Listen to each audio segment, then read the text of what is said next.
It's Tuesday and it's the second day of Guild Elections Update.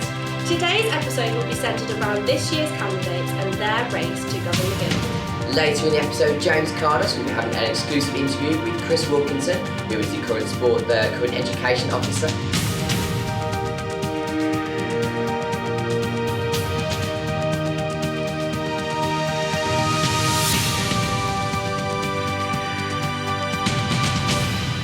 Good evening, I'm Ruth Simone Sherry. And I'm Elliot Mitchell. In today's episode, we'll be welcoming Brandon Hattiloni, who is the current representation and resources officer, and we're also welcoming Georgie Freeman, who is the current sports officer. Yes, we'll be asking them about their roles and experiences over the past year, and also asking them about campaigning, so the current campaigners can make these last 2 days count. Yep, so reminder to vote close on Thursday at 12 noon, and make sure you check out the Guild website for the 60-second profiles. We've been filming all week to make sure we bring you updates on all of the campaigns. Yes, but first, we're joined by two people who have already been picked as your favourites, and they have joined us. So we're joined by Georgina Freeman, current sports officer, and also Brandon Hattiloni, current representation and resources officer. Thank you for joining us. What's that? Hi. Yeah. So we're going to begin with you, Georgie. Cool. We've got 3 days left until the results are announced. How do you think the candidates are going to be feeling right now? Very nervous. Like, this is a tough week. Nervous and tired, I'd definitely say it right now. 3 more days and you're just like kind of can see the end in sight, but got to get that final push and get out and go to halls and go to more lecture shout outs and all that kind of thing. So they've got to get the final push, I think, right now. Yeah, it's an exciting time. The end of the week is when you start to see it coming to an end. That's the most exciting part of campaigning. It was for me anyway. Yeah. And how do you think these thoughts and feelings now that all the candidates will be experiencing, how does that differ from actually the thoughts and feelings of actually having the job and getting the job? I think it's similar, the job is really comparable to campaigning at times, especially at busy times, fresh as elections. It's almost like you're constantly campaigning. So the feeling is kind of similar, but it's different knowing that you've got a full-time job and that every 9 a.m. you have to be in work. Yeah, I agree, yeah. Yeah, so talking about the challenge of waking up in the morning, you guys having been through the process, what do you think is the biggest challenge they're going to be facing? For me, it was my sports officer hustings, which actually just took place just before this interview, because you're put on the spot, you have these questions and you have to literally think of the answer there and then. So I think that was the biggest challenge because it was a room full of people and you don't immediately 100% know the answer, but you kind of have to think of something on the spot and spin it around. So that was my biggest challenge throughout the week. Yeah, I think for me it's more talking to as many people as you can, trying to have as many interactions as you can in such a short period of time, and just trying to make sure you're kind of on point with every interaction, and every interaction's the best of you. Yeah. And with the large number of candidates this year, both full-time and part-time, how hard do you think it will be for individual candidates to stand out? Both of you experienced that, I think, didn't you? I think you just need to have confidence in your manifesto.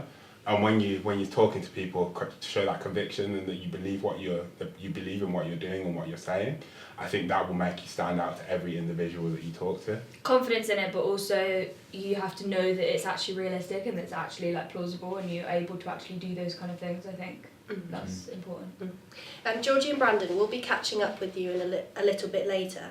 But this week, James Cardus sat down with Chris Wilkinson, current education officer, and asked him what he thinks his successes may be like. So Chris, thank you so much for joining us today. Thank you for having me.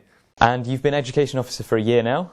Yeah, just under a year. It's coming up to the year mark soon, yes. So it's weird because we're kind of offering out our jobs to people, but then we've still got 5 more months to go for. So okay, so in the time you've been education officer, how's it been? It's been a massive learning curve. I think that's the best thing, and I think it's a learning curve for every officer, regardless of what role. I've really enjoyed my time, and as well, I'm only a second year.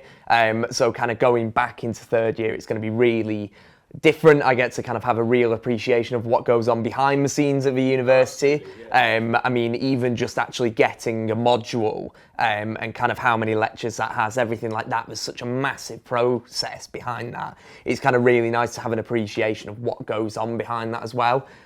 So it's been really good. It's been a massive learning curve, but I'm looking back to going to studying, I think, as well at the minute. So. Right, okay. Well, actually, let's talk about your role. Yeah. So there are two people going for your position. So we've got Rosie Posey and we've got Adam Go for Gold Goldston. Yeah. Goldston? Yeah. So what are your thoughts on the candidates? I mean, when you are an officer, kind of looking at new officers is kind of like looking at people who you're going to do group work with. You always want the one person that's kind of going to do the work, because obviously a lot of my work I won't be able to do during this time. I mean, my predecessor, I took on a lot of her things.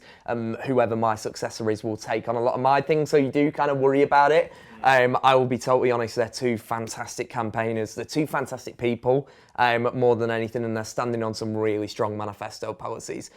So whichever one wins, I know that they will they are the best for this job. Oh, brilliant. Now, the big question that I've been asked plenty of times, have you voted yet? I haven't actually voted yet, no. It's one of those things that I always get round to. I did it last year as well, because obviously you can still vote even if you're campaigning. I only voted like 4 days into the week. I voted right at the last minute, and I said to myself I wasn't going to do this time, but here I am, I have. I guess I just want to see how people react throughout the week. And I think at the minute everyone's gone off to an incredibly strong start as well, especially with Storm Doris on Thursday. Like literally the day everything launches and everything just gets blown over, and people's character was still really strong. People still were engaging with it, and that is what you kind of really look for. Campaign week is a funny week because kind of how people act in campaign week is a good representation of how they'll act throughout the year.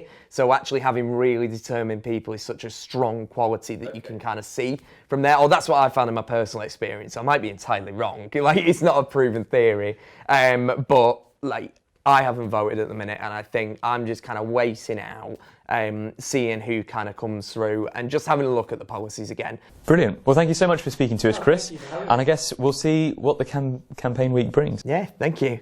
Okay, so we've heard from Chris, who's our current education officer. But for you guys, is there anything from your manifesto you'd like to see carried forward? For me, I was really, really pleased with the This Girl Can campaign and everything that I've done through that, because that was a big manifesto point for me to have sport there for fun and for fitness, not just for people that already do it with it in clubs.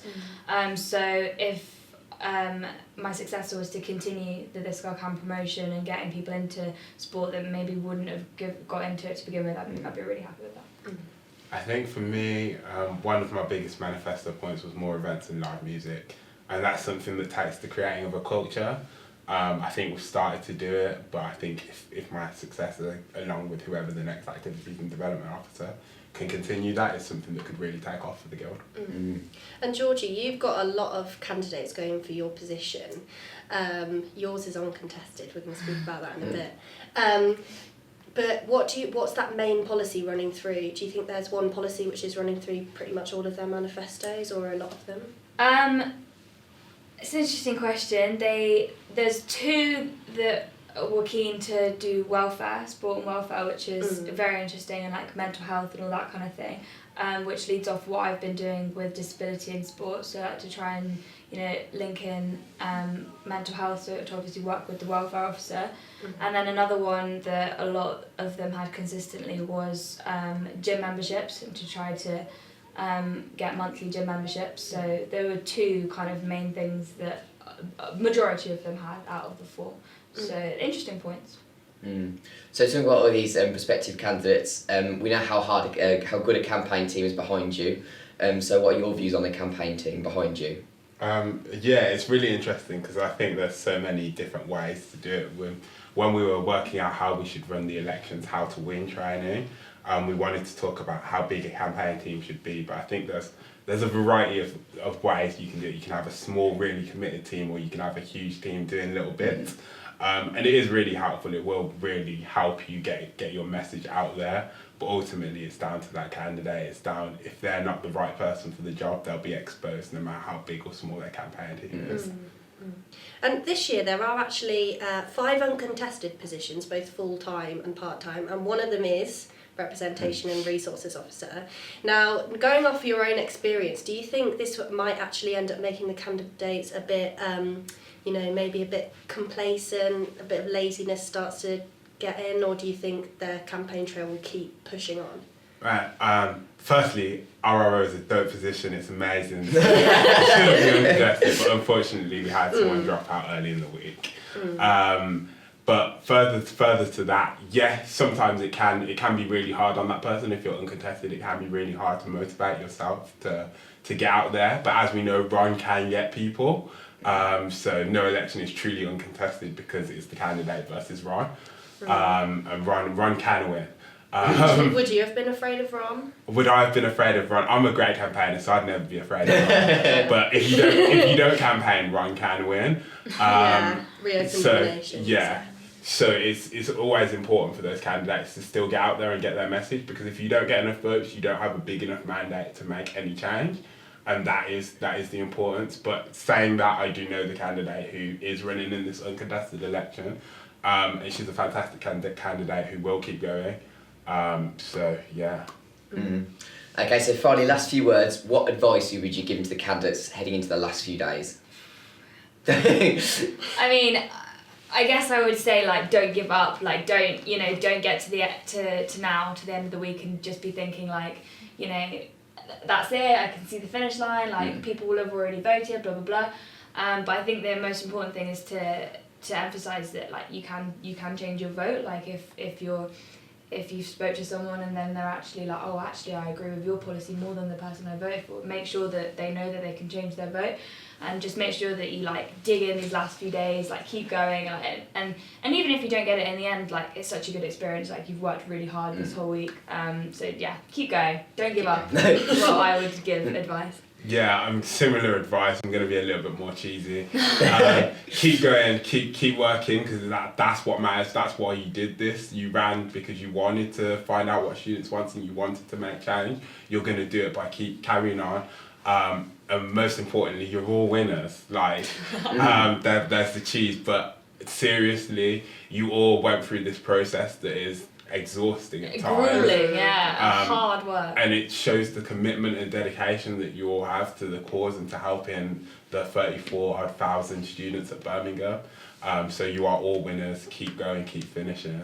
Well, here we are then. Thank you very much for joining us, Georgie and Brandon. Thanks for having us. Thank you. And thank you very much as well to our very own James Cardis. Yep, so make sure you tune in tomorrow to look at the girls' representation power. And don't miss it.